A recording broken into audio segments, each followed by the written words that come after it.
what needs to happen in order to really turn the tide? I mean, I think that you are seeing a little bit of resistance here and there, but there's still a great deal of gaslighting. The Olympics is a perfect example of this. It seems as though the institutions are being controlled by those who've bought into this gender ideology, and they're still running shop. Yeah, they sure are, at least in the United States of America. I see immense hope from other countries in the West starting to put their foot down and say, enough, we're not doing this anymore.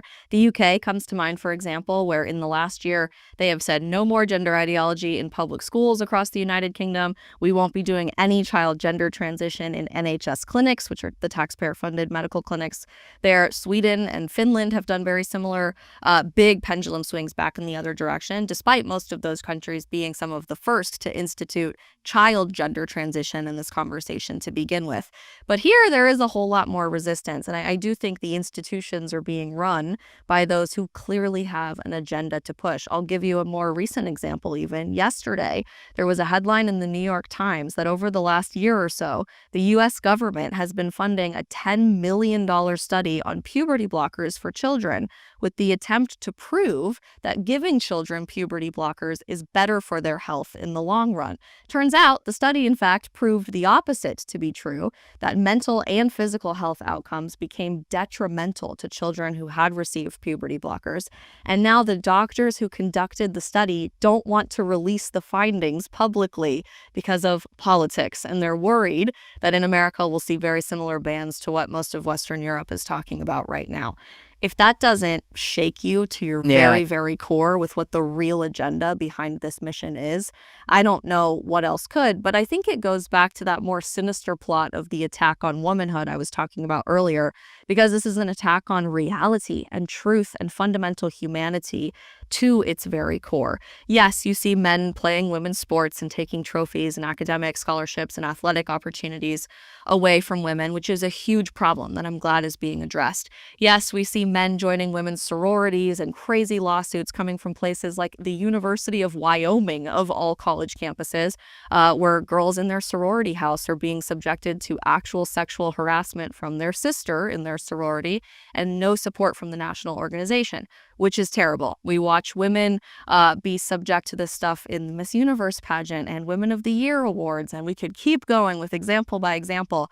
But I think what most people don't know is that we're actually watching a fundamental rewriting of humanity and basic science and biology in the process of this gender ideology that often goes swept under the rug by the media.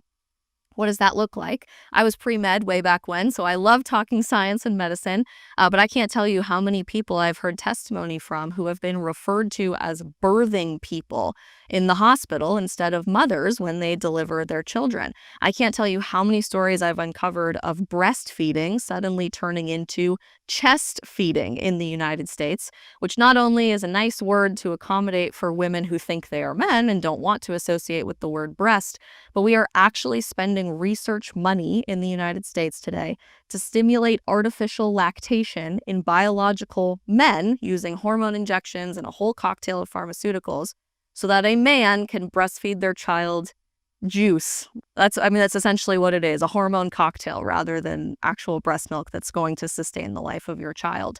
You're watching women and men alike be completely taken out of the procreative process of humanity entirely, with startup companies in San Francisco, like a company called Conception, super freaky name, where they are growing human embryos in petri dishes in laboratories entirely from stem cells.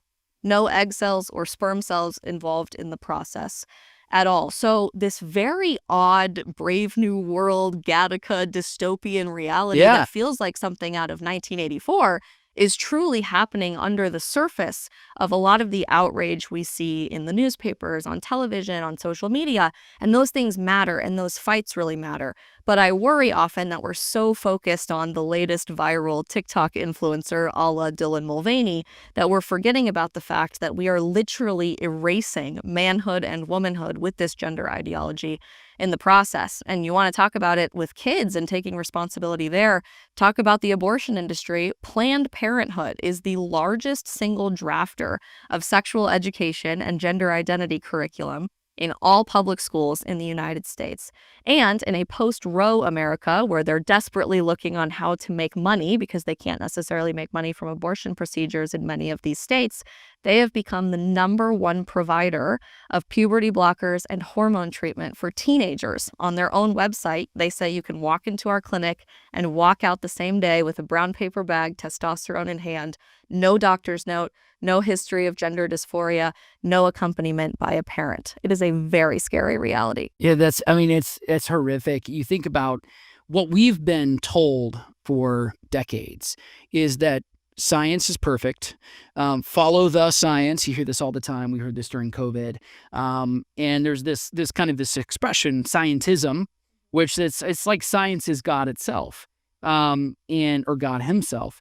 The scientific method was invented by Christians.